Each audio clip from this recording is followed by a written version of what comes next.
The Indian education sector provides a tremendous opportunity and indeed a number of challenges.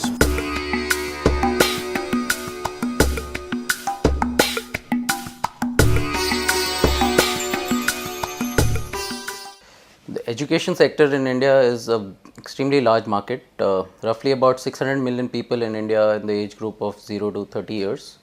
And this represents approximately about 3.5% of the GDP spend in India. There is significant private sector activity as well. The private sector, along with the government sector, this is a market where there is a lot of investment interest as well. There are some regulatory hurdles such as the education sector, especially the formal education sector, needs to be in a non-profit structure, and therefore this sort of hinders some of the investments, but people have found innovative structures around that. We are also seeing a lot of investments in allied sectors. In the last couple of years, there's been a spurt of activity in the venture capital and in the angel investing space, and the activity in the PE space has come down a little bit. On the venture capital side, people are still bullish. Investors are still bullish on the sector because they are able to see exits. We are also seeing M&A even for smaller stage companies. So this gives confidence to investors that they should be able to make a good exit from the sector.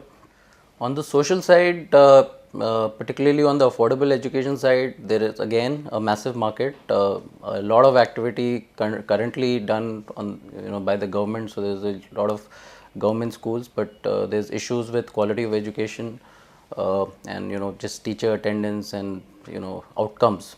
And we are seeing some private activity there. There have been a bunch of social investment funds who have focused on the education sector, but frankly they've struggled because the cost angle becomes a challenge. They start off wanting to do something on the low income side, but especially on ancillary services, people tend to move towards the middle or higher income segments.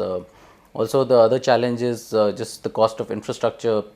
This is a fairly asset heavy model, and which usually investors shy away from. The opportunity is really that once you get into this segment, particularly the K-12 segment, the schooling segment, the customers or the students that enroll for your schools, they stay with you for a long period. So it's a sticky customer in that sense, and therefore if someone's prepared for the long haul, this can be a fairly attractive sector from an investment point of view as well as from an impact point of view.